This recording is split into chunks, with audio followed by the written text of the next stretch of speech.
gets to midnight, the flag of Jamaica is borne into the arena by runners of the Boys' Brigade and received by the Prime Minister, who hands it to a warrant officer of the Jamaica Defense Force.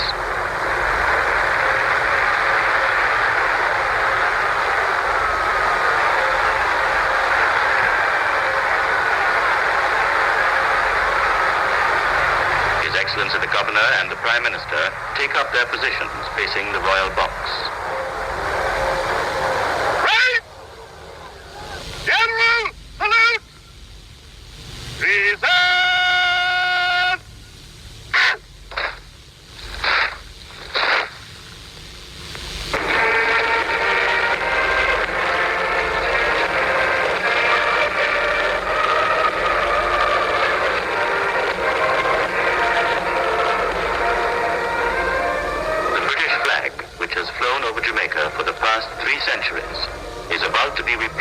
The Jamaica national flag, heralding the birth of the new nation.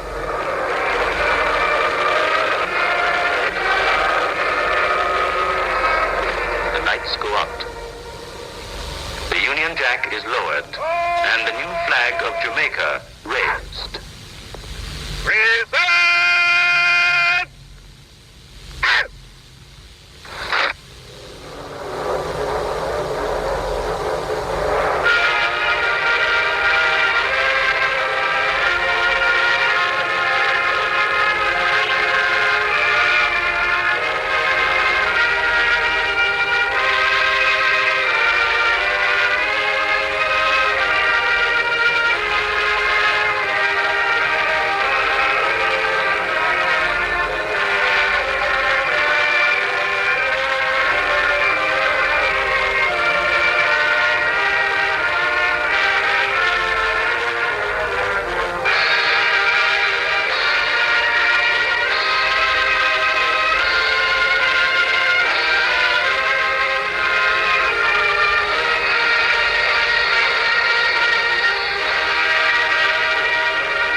Welcome to Franklin Up Front.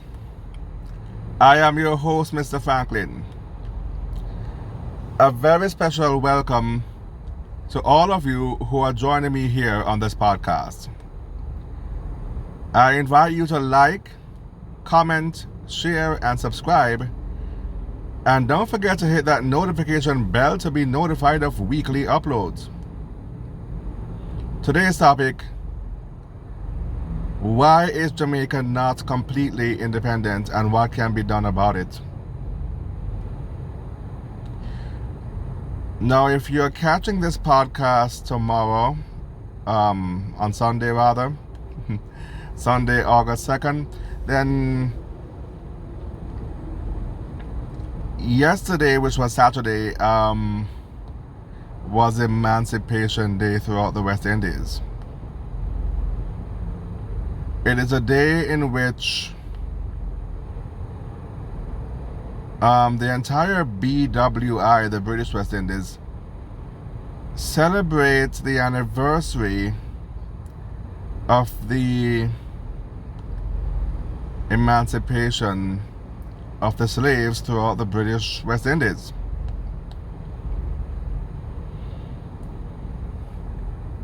The slaves were emancipated August 1st, 1838, after serving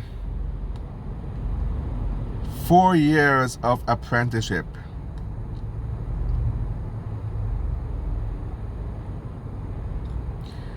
Now, in the current year, 2020, we are celebrating the 182nd anniversary of emancipation. In Jamaica in particular, the entire first week of August is referred to as Emancipendence, because not only are we celebrating emancipation, but also independence that will be falling on falling on August 6th. In 2020, we are celebrating 58 years of independence. The scene you just saw took place at the National Stadium on August 6, 1962. That was 58 years ago.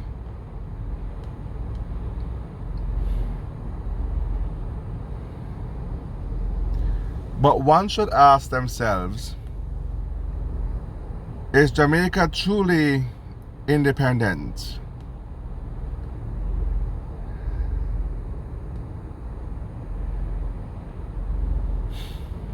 Well, the answer is no, we're not independent. I mean, we have partial independence.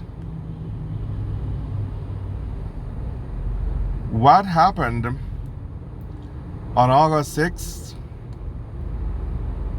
was the British granting us political independence to write our own laws and so forth. We gained political independence, but still no ownership of the actual island of Jamaica. As I described, as I had mentioned a couple of podcasts ago, racist messages in popular culture, I revealed that the Governor General is a local representative of the Queen in Jamaica, and that the Queen is actually the true head of state. So what happened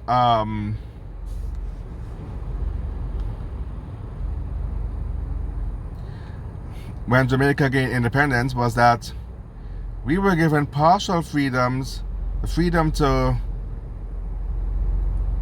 write and govern our own laws. Matter of fact,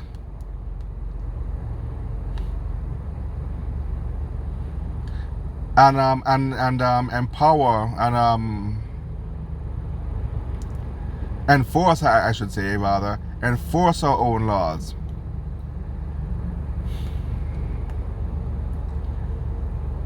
A process that was started actually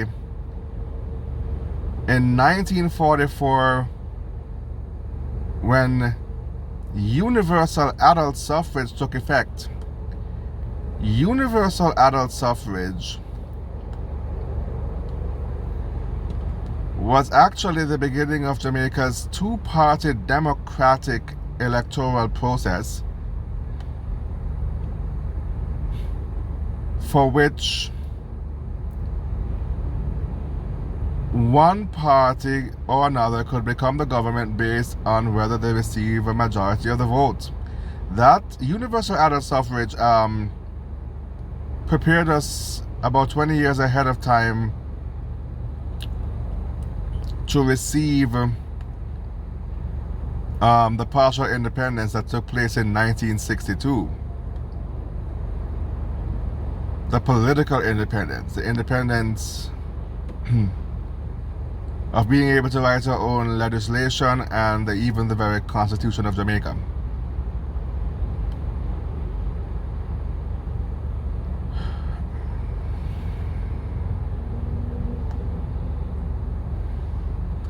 Apart from that, Jamaica still to this day belongs to the British monarch Elizabeth II.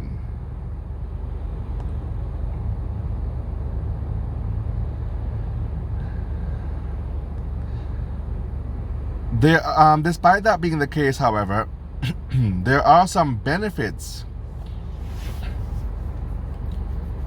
to the independence that was granted to us. We were given a flag and an anthem and other such symbols like a coat of arms, a national dish, national fruit, national bird, and so forth. All of those symbols were all of those symbols are a part of our national identity. And for that reason, the youth of Jamaica can look at himself and proudly identify as a Jamaican without being confused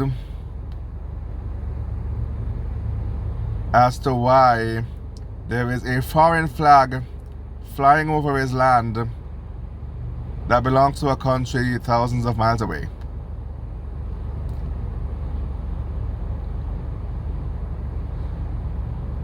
He doesn't have to explain that he's not Jamaican, he's British Jamaican. He can just say he's a Jamaican.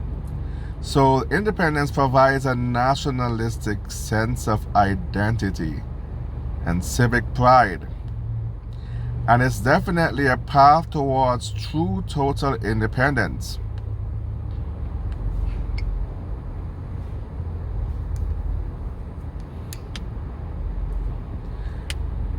A dream and a wish that many of us have for the next 42 years leading up to the centennial anniversary. But then one must ask themselves, well, why is Jamaica only partially independent? Well, the answer is that in the months leading up to independence, the Premier of Jamaica, Norman Washington Manley, traveled to London from Jamaica and went to a house called Lancaster House to negotiate Jamaica's independence.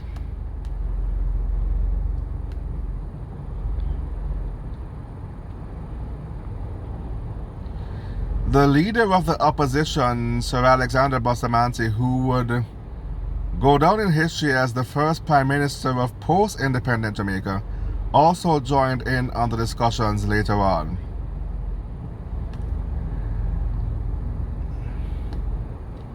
As part of the agreement for Jamaica to be granted independence by our colonizers, we had to agree to join the British Commonwealth.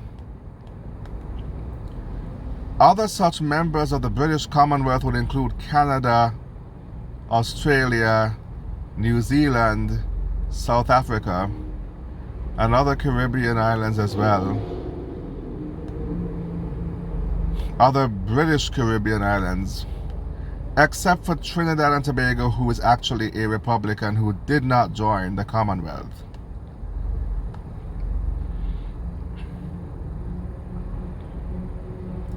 As a part of the condition for Jamaica gaining independence, we had to join the British Commonwealth.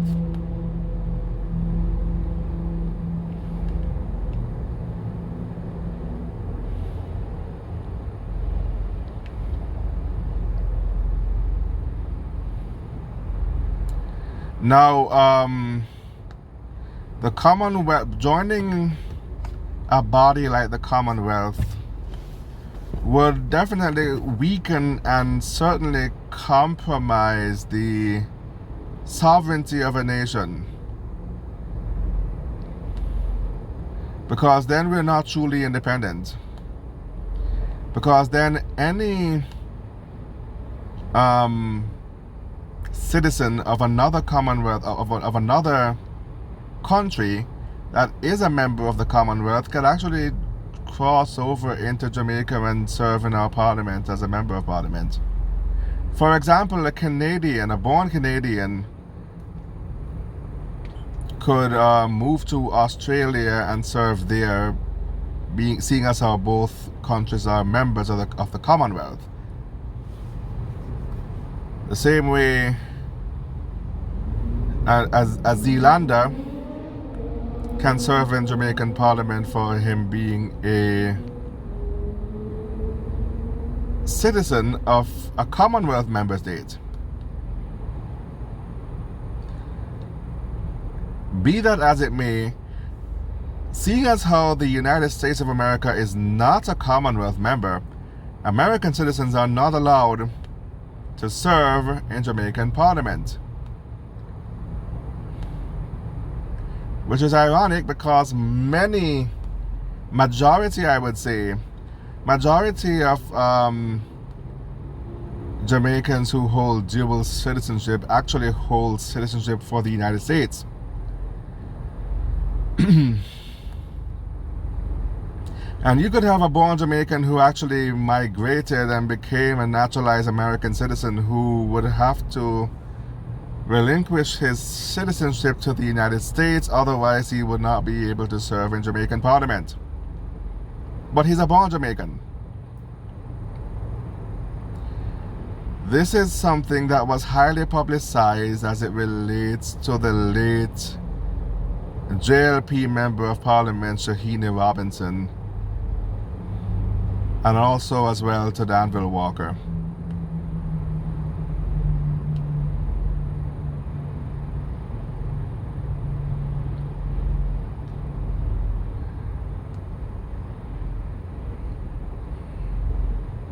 But if someone was born in Jamaica,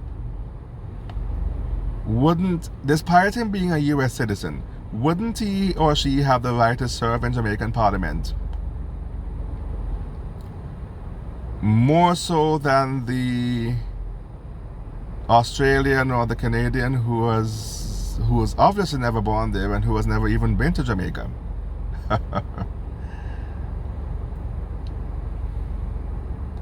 Right? But it's funny how the laws are written. So you see my point as to how being a Commonwealth member could actually weaken and compromise the sovereignty of a nation, and how anyone can serve in your parliament, but yet an expatriate from your own country can't serve in parliament depending on what other country he holds dual citizenship with.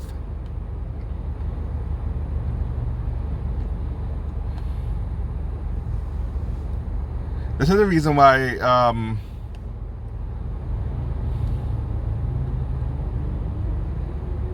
one is not able to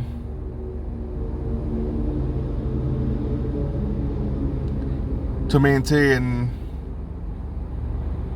complete and total independence. It's almost as if the British were saying, oh, here you go, you're independent. Oh, oops, let me take it back. Here you go. Oh, take it back.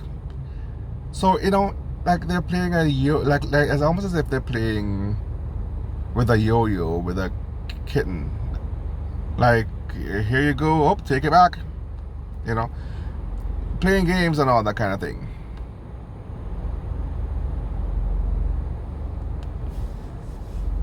But that should teach us something. There's no power in eating at someone's mercy. You don't go and ask for independence, you seize it.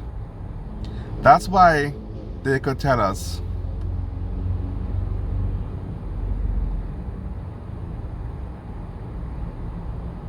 all kind of foolishness about how you must join the Commonwealth if we are to give you independence. That's why they could fresh themselves and pass their place like that, because you went and practically begged for your independence.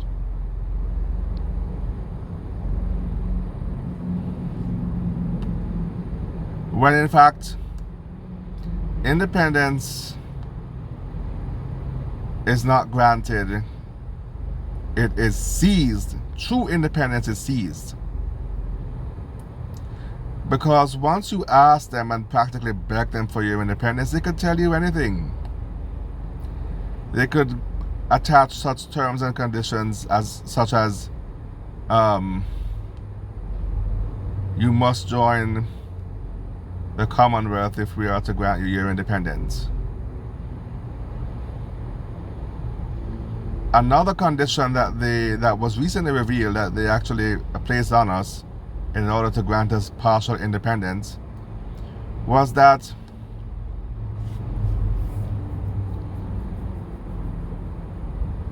we should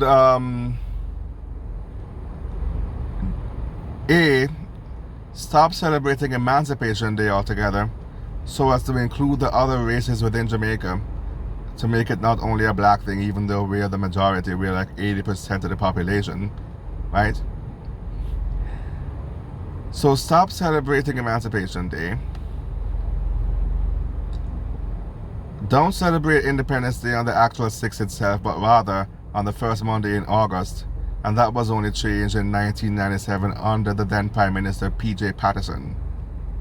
P.J. brought back Emancipation Day and ordered the independence celebrations to take place on the actual 6th of August itself.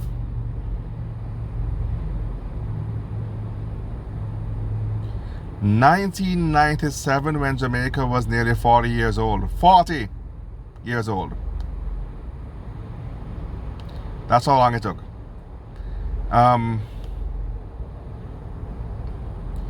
So after placing all those conditions on us, saying you have to join the Commonwealth, you can't celebrate Emancipation Day anymore, you have to include the other races, and Independence Day should be celebrated not on the actual 6th but rather on the first Monday of August.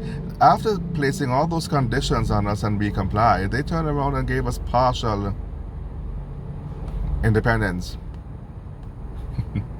But that was the whole point of asking us to join the Commonwealth in the first place. So we'd only have partial independence.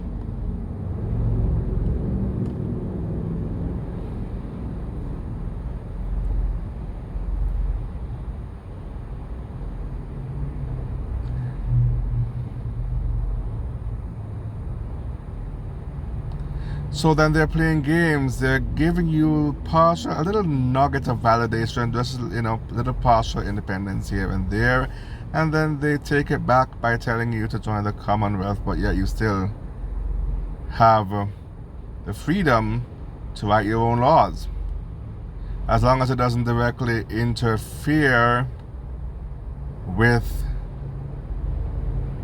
the foreign interests of the United Kingdom or her allies.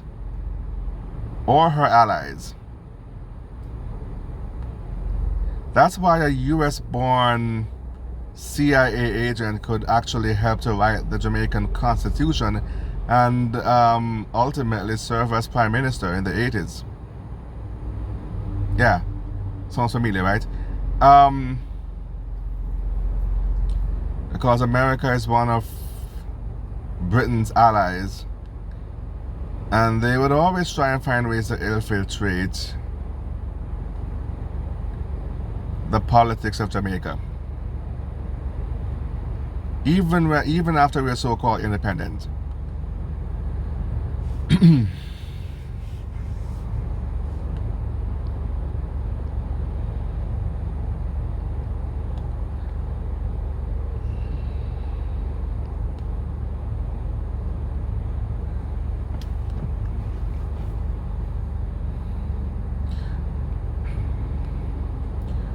All of this is to teach us a lesson.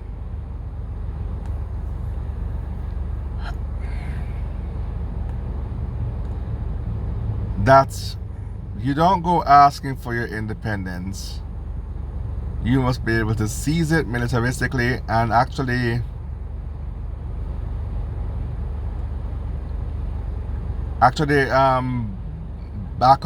back it up, being able to back it up with your defense capabilities.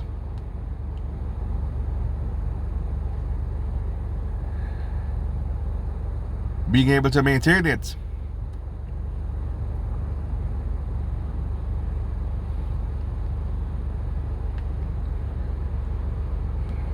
The best example of how true independence of a nation was won can be found in the history of a land not too far from Jamaica shores, in Haiti. Right here. The picture that you're looking at is of one Toussaint Louverture, the leader of the Haitian Revolution that took place in what was then known as Saint-Domingue on January the 1st, 1804. It is the only slave revolt in the Americas that led to the actual independence of a nation. Haiti is the only country that won both their emancipation and independence all in one, and they have paid dearly for it ever since.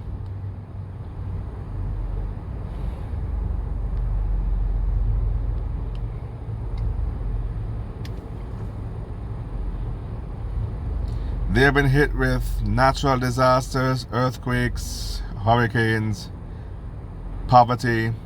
They are the poorest in the region. But yet, despite all of that, I have nothing but admiration for them, and I know why they were attacked. They basically spit in white supremacy's face, and white supremacy wasn't having it, and they have been on the offensive ever since. I have nothing but respect and admiration for them.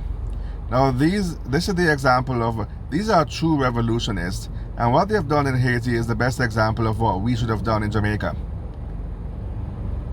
But our so-called political leaders are too spineless to stand up to their oppressors and their colonizers. That's why I have no respect for them. I have more respect for Toussaint Louverture and more respect for non-political Jamaican leaders like Marcus Garvey, Bob Marley, and so forth, than I do for the actual so-called founding fathers like Norman Manley and Bustamante.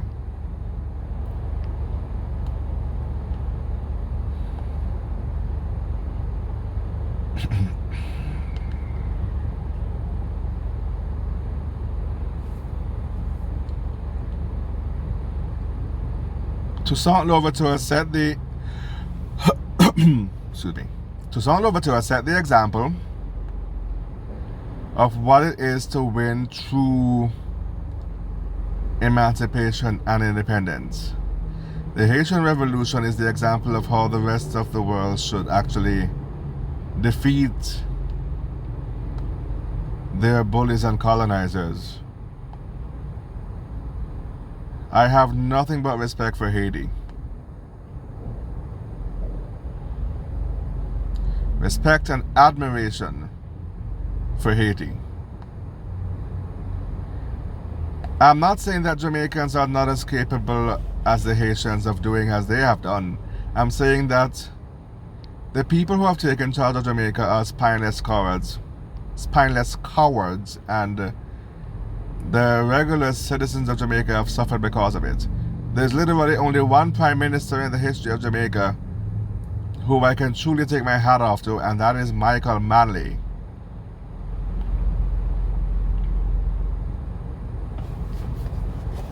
Everybody else is a sellout. They sell out to foreign interests, foreign investors, at the expense of the average regular citizen of Jamaica.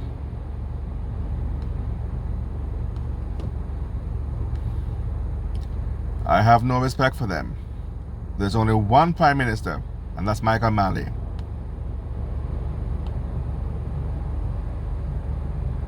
Right? Everybody else in Jamaica who I have respect for, they're not political leaders, they're journalists. They're journalists and authors and athletes and musicians like Bob Marley and Marcus Garvey and Monty Perkins and Ian Boyne and Muta Baruka. Right?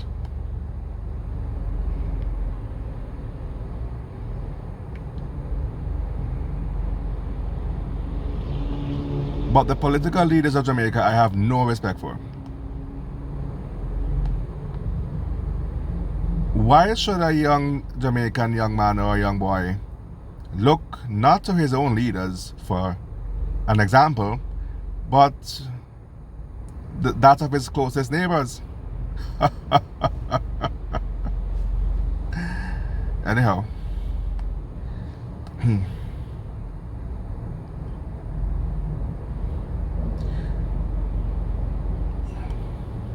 This is how true independence is won.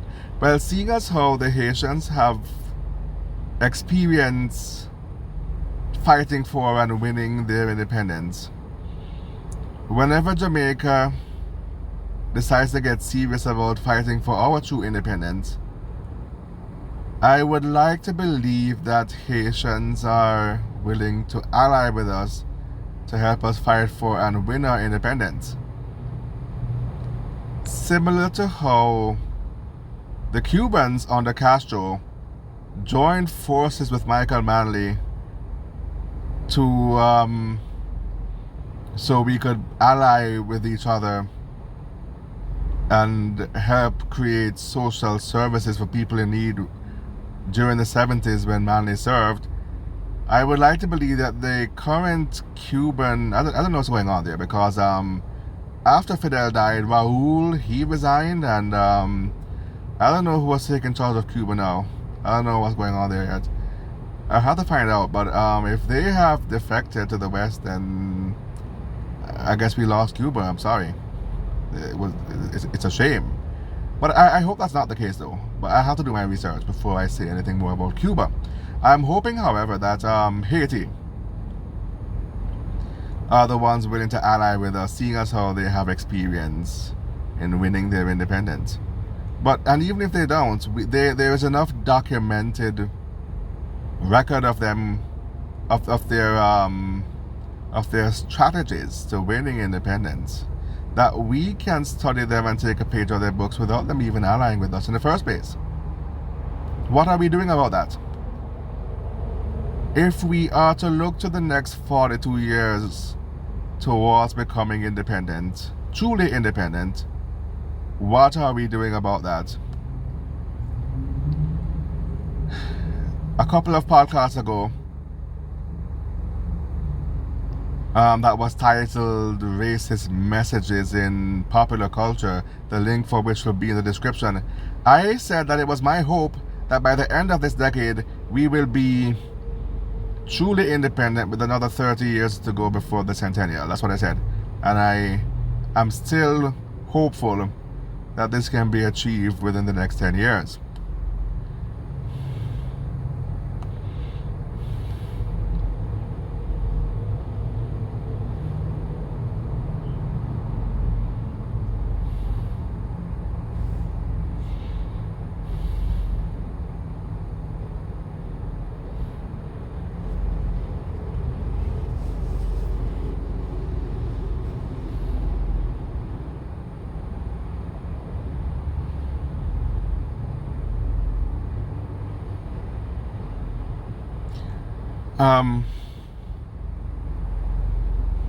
I do believe it's possible, but we have to mobilize the right people with the right ideas who got their mind right. Our political leaders are too comfortable and overfed and snuggled away in their little gated communities to give a damn about the plight of the average Jamaican. We can't turn to them. They say that they are our leaders.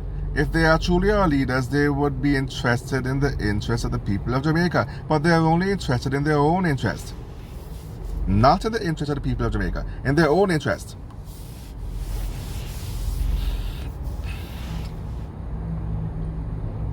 We can't turn to them. If anything, we may have to overthrow them first before we get to the Queen. Right?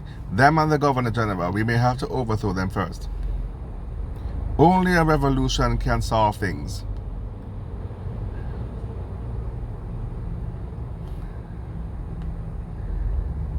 Going to Lancaster House and begging for independence. Look at the slap in the face we got for that. Look at the embarrassment and the slap in the face that we got because we tried doing it that way. You can't reason with these people. You gotta fight. Your freedom can only be paid for with the blood of your enemies.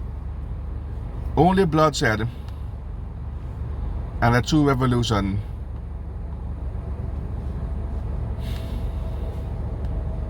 can give us what we need.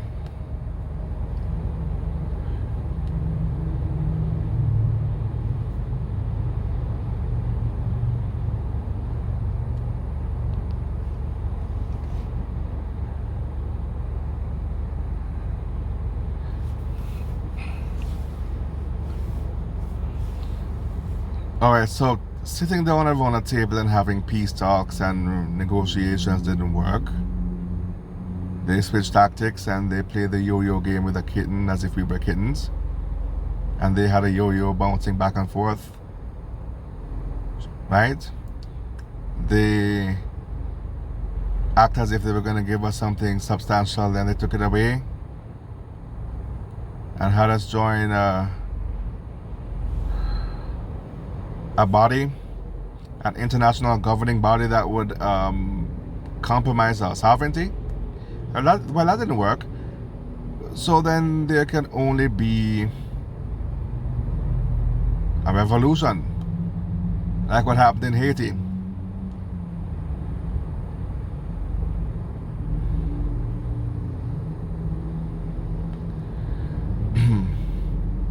Only then will we be truly independent.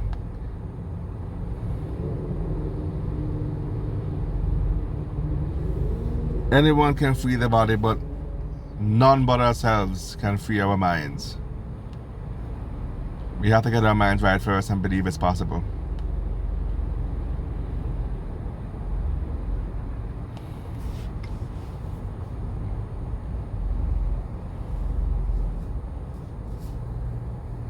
Now,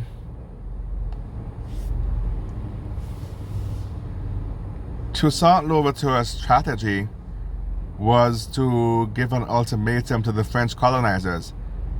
They are to self-exile from the island of Saint-Domingue or they would be killed. You're more than free to go in peace, but if you stay here, you will be killed. We can do something similar. We can say, hey, you're more than free to go in peace, and whatever you do in your own homeland in the UK is none of our business. We could give a shit. But if you stay here, you will be killed. We're overthrowing you as it relates to your leadership, your ownership of our land, not yours. We're not overthrowing you from the ownership of your own place of origin, only as it relates to our land. You are more than free to go in grace and peace, but if you stay here, you will be either slaughtered or incarcerated.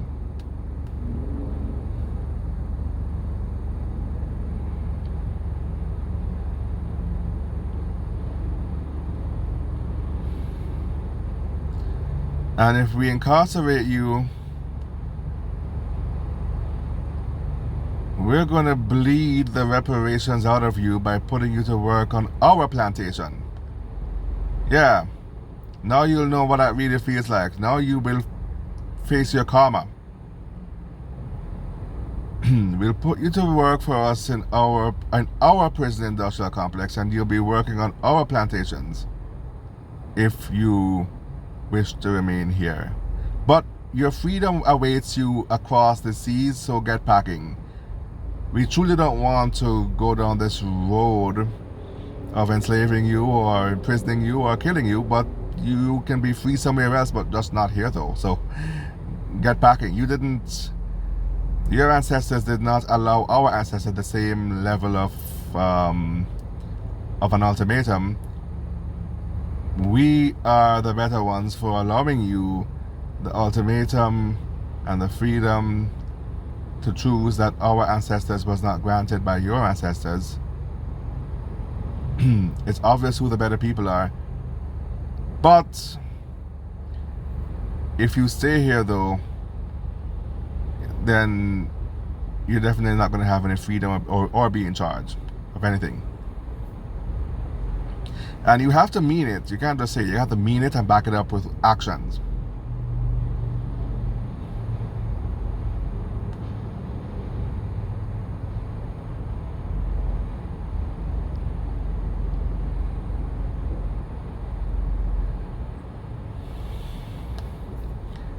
And there has to be an army to enforce that. To enforce that ultimatum. Now let's be realistic here. They're colonizers, they're all about power and conquest, and they view us as being less than them. So they're not gonna retreat and surrender forever. They're going to retreat for a while and plan their comeback. So you can't just assume that they're gone for good. No, they're planning their comeback. You got to get ready for that, though. You got to always act on the assumption that they're out there planning to attack.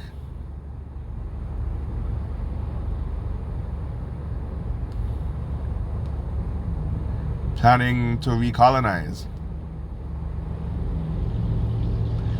Well, then that is up to your coast guards to actually fortify your borders, your maritime borders, which is basically the whole island.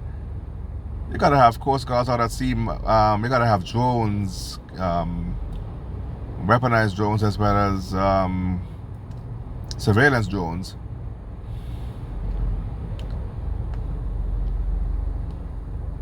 To cover the entire maritime borders and even Jamaican waters, to make sure that an intrusion, an invasion really, is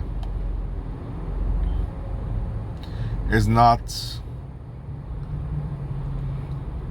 out at bay, getting ready to happen, you know.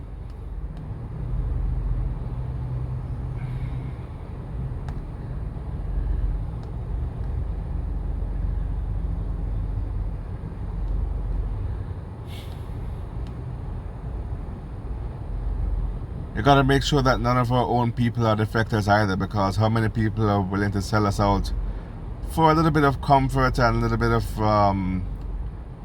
pork barrel because they're offered something? You know how our people are. How many of our people are going to sell us out for a little pork barrel, a little flask of rum? There has to be serious consequences for treason. Anyone who does that, who sells us out and defects, and therefore compromises our operations, they would have to be executed on the spot. This is how Fidel Castro was able to maintain power in Cuba for so many decades, and how there were many failed assassination attempts on the life of Fidel Castro, because that was his policy. His policy was defectors are to be shot on sight, instantly. So Jamaica is surrounded. You know what? Jamaica is too surrounded. Jamaica is too much so surrounded by militant neighbors to end up being to end up having the kind of leaders that would embarrass us like that. Yeah, we're way too surrounded by militant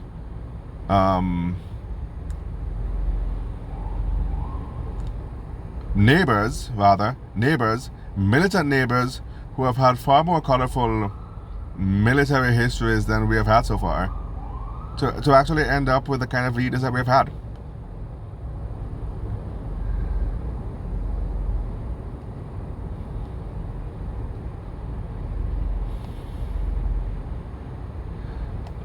One of these days, I'm going to deep dive into the life and legacy of the true founder of the PNP, Theodore Fairclough, and how the history of Jamaica could have been different if Fairclough did not die. I will leave it at that for right now.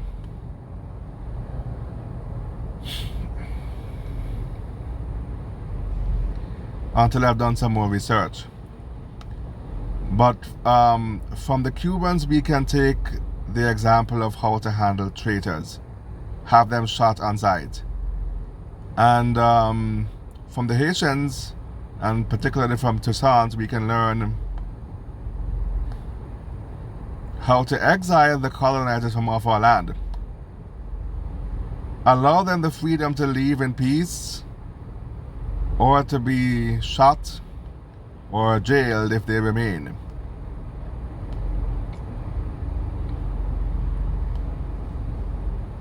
But then before we do any of that, the first thing we need to do is to leave the Commonwealth. The first thing, seeing as how the Commonwealth is the tool that they're using to compromise our sovereignty and to water down and to dilute our independence, the first thing we need to do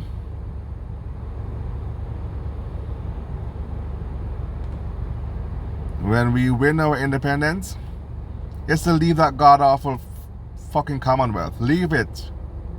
If the Canadians and the Aussies and the Zealanders want to remain in the Commonwealth and the British, that's on them. Let them remain in the Commonwealth. You focus on becoming a republic.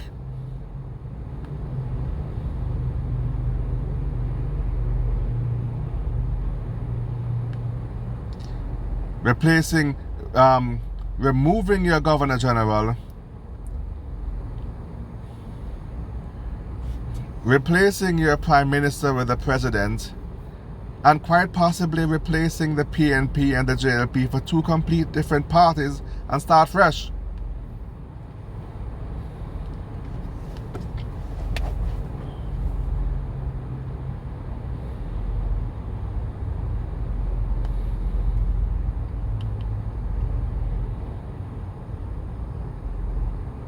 Turn over a new leaf, start completely fresh and start two complete different political parties.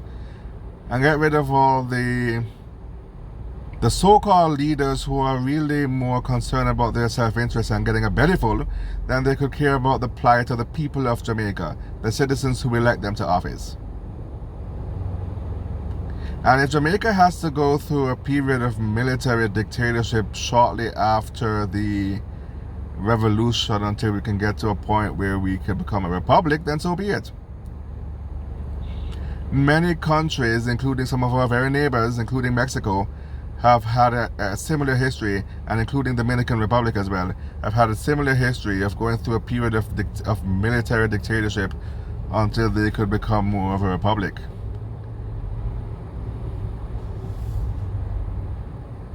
Many countries, including some of our very neighbors in the region. We can do it too. The Western press is going to propagate the concept of a dictatorship as if it were something bad. And yet, here in Babylon, we live in a dictatorship, running around masquerading as a democracy and telling foreign countries how to run their policies. Like a bunch of hypocrites. Huh? Why? It isn't entirely bad. It has its pros and cons. It isn't entirely bad. Dictatorships, only if you're going to threaten the sovereignty of another nation like what Hitler did in Germany. But if you're not, if you,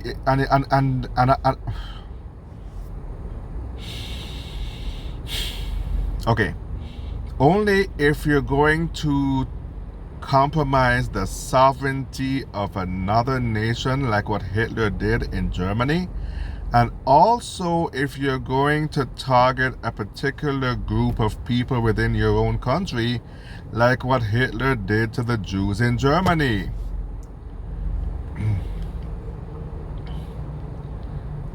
Those are the cons of dictatorship. But apart from that, if all you're doing is maintaining your independence while you're trying to figure this shit out, it's not inherently bad. It's the intent behind it.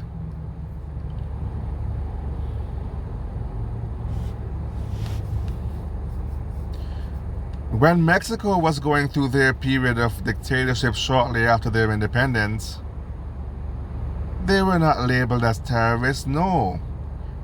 What happened instead was that the Americans took note of the fact that their defense capabilities were compromised shortly after Texas seceded from Mexico and became a sovereign state. And the Americans grabbed all of Mexico's northern territories. That's what happened. And expanded their boundaries out to the Pacific, to the West Coast. Right? But they were not particularly labeled as terrorists. Now, should Jamaica become a military dictatorship, seeing as how we're a small island and we have no land borders with another country, we're not going to have the same problem that Mexico had. But we'll have other problems. People may see us as being vulnerable or whatever, but the whole point of a dictatorship is actually to maintain our independence. So if they think we're vulnerable, they're more than welcome to try to attack, and then they'll probably get their ass handed to them. We'll see what happens.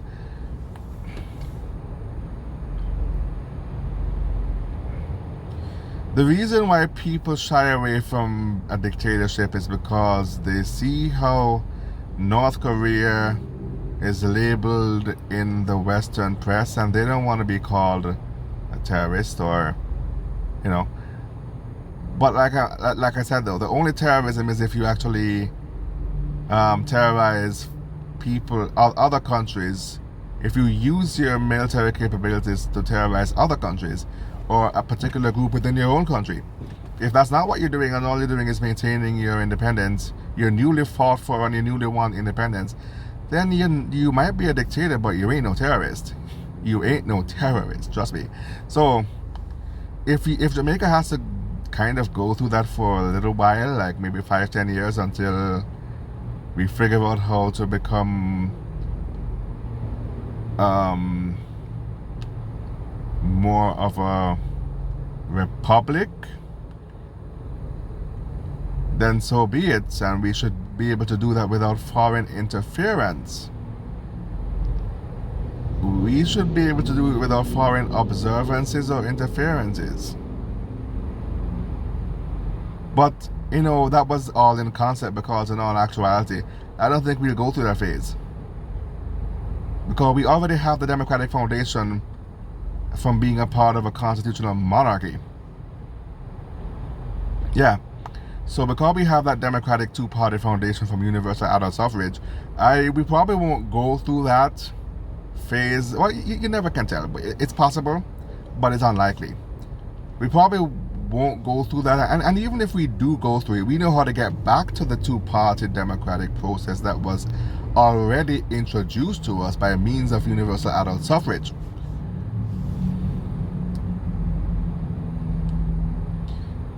So as long as we don't burn the history books, we know how to get back to that place of a democratic process, electoral process. The future is uncertain. What matters is that we keep moving. If you can't fly, run. If you can't run, walk. If you can't walk, crawl. And if you can't crawl, creep. But as long as you keep moving forward,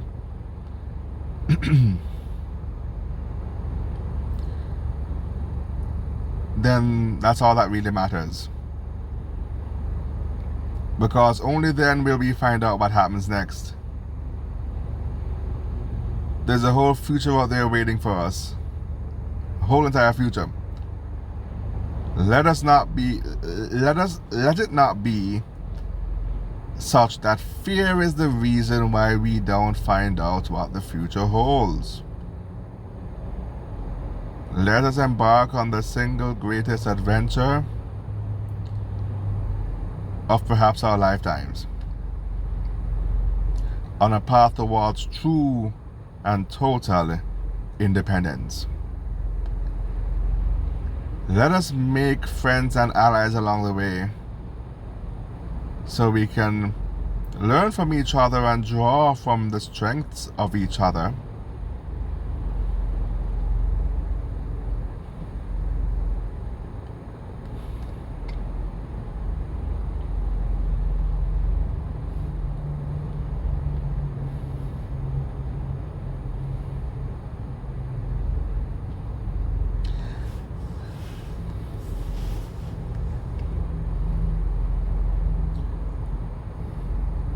And let us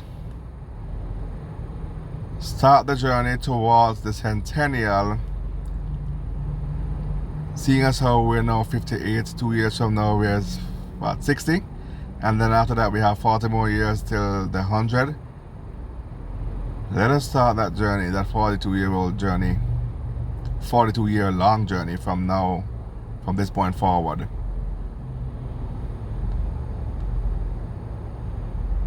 Until we get to a place where we can be satisfied that we're truly independent. Now, I was gonna end by saying happy independence to you, but until we achieve true independence, I'm not particularly gonna wish anybody a happy independence, and we shouldn't be celebrating because we have no reason to. I know it sounds callous and harsh, but I want what's best for my country. I want what's best for my country, and I'm willing to work with anybody who's serious to make that future a reality. So once again, we have no reason to celebrate, but you can enjoy the weekend as a family get together. You could choose to take that, you could choose to find that kind of meaning in the holiday, seeing as how it's a fake holiday. Because I'm not going to sit here and wish people a happy independence knowing fully well we're not damn blasted independent. So,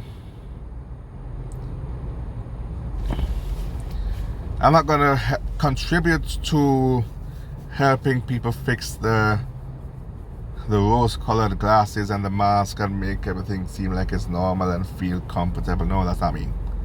That's not what we do here on this channel. As the name would suggest, Frank and Upfront is a truth channel. And if you can't take the heat, get out the kitchen. And with that said, next week's topic: the difference between the age of consent and the age of majority. I hope you'll join me then. I am Mr. Franklin. This has been Frank and Upfront.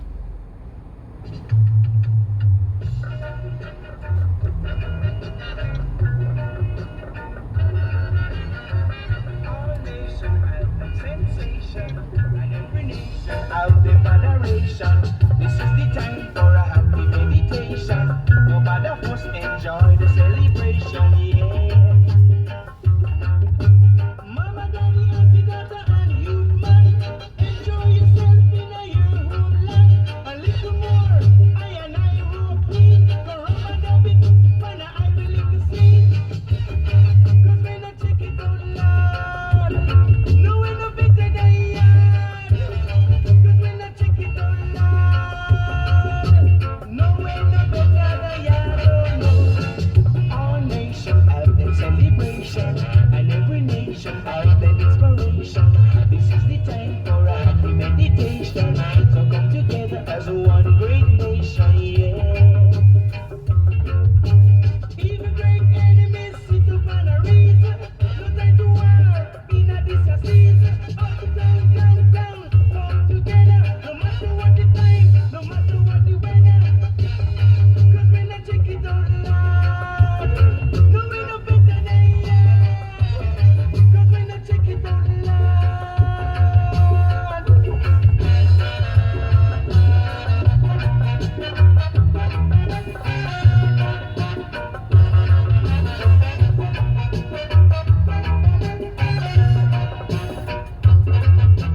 Mama, daddy, auntie, daughter, and youth man, enjoy yourself in a your homeland. A little more, I and I rope in. Go rub a bit, when I will lick the scene. Cause when I check it out loud, no way no better than yard. Cause when I check it out loud, no way no better than yard. Cause when I check it out loud, no way no better than yard. All nations have their sensation, and every nation has their moderation. This is the time for a happy meditation. No matter first enjoy the celebration. All nations have their celebration, and every nation has